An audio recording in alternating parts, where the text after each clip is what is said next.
এই মুহূর্তে শাহবাগে আছেন রিপোর্টার জুম্মান সাদিক জ্যাভলিন। সরাসরি যাচ্ছি তার কাছে।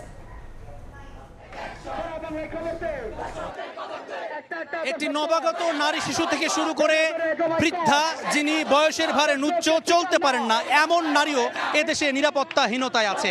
এই স্লোগানেই তারা কিন্তু যে কলেজ শিক্ষার্থীরা শাহবাগে একসঙ্গে হয়েছেন, তারা আজকে অবস্থান কর্মসূচি পালন করছেন। সকাল সন্ধ্যায় অবস্থান কর্মসূচি চলবে।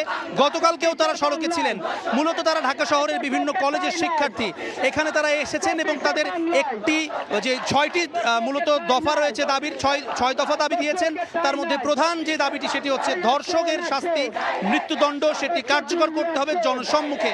এই দাবি নিয়ে তারা শাহবাগ জাতীয় জাদুঘরের সামনে সকাল সন্ধ্যা অবস্থান কর্মসূচিটি পালন করছেন এবং আমরা দেখছি 11টা থেকে তারা এখানে সমবেত হতে শুরু করেছেন। এরপরে ধীরে ধীরে কিন্তু আমরা দেখছি বিভিন্ন কলেজের, ঢাকা শহরের অন্তত 30টি কলেজের শিক্ষার্থী তারা এখানে এসেছেন এবং এখানে বিভিন্ন ছোট ছোট দলে তারা যুক্ত হয়ে এখানে সমাবেশ করছেন এবং এখানে তারা কিন্তু 11টা থেকে আমরা দেখছি অবস্থান কর্মসূচি পালন করছেন।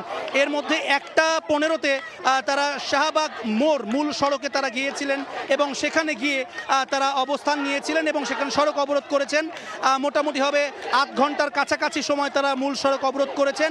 তারা মূলত যেটি জানান দিতে চেয়েছেন এই সড়ক অবরোধের মাধ্যমে যে তারা আসলে ফুরিয়ে যান নাই বা তারা তাদের দাবি আদায় না হওয়া পর্যন্ত রাজপথে তারা অনড় থাকবেন, সেই বিষয়টির জন্যই তারা মূলত সামান্য সময়ের জন্য মূল সড়কটি অবরোধ করেছেন। তবে পূর্ববর্তী দিনের মতো তারা কিন্তু আবারও বলেছেন রমজানে জনভোগান্তি তারা সৃষ্টি করতে চান না। এ কারণে তারা মূল সড়কে ব্লকেড কর্মসূচি সেটি প্রত্যাহার করে নিয়েছেন এবং জাতীয় জাদুঘরের সামনে যেই অবস্থান কর্মসূচি সেটি চলছে। এছাড়াও আপনাদেরকে জানিয়ে রাখি শাহবাগে কিন্তু সকাল থেকে আমরা আরও ছোট ছোট বিভিন্ন আন্দোলন সেটি দেখেছি, বিভিন্ন অবস্থান কর্মসূচি, মানববন্ধন সেগুলো ছিল। ফ্যাশন ডিজাইনার অ্যাসোসিয়েশনের পক্ষ থেকে সেখানকার নেতৃবৃন্দ এবং সদস্যরা এসেছিলেন, এখানে অবস্থান কর্মসূচি পালন করেছেন জাতীয় জাদুঘরের মূল ফটকের সামনে।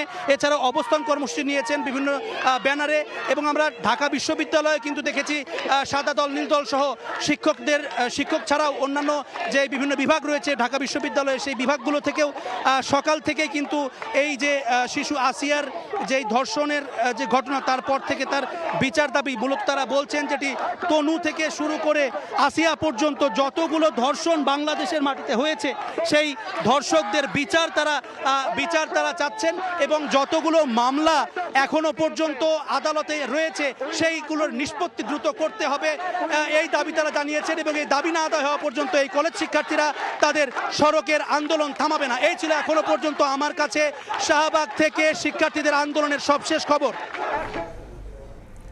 সরাসরি যুক্ত ছিলাম শাহবাগের সহকর্মী জ্যাভলিনের সাথে।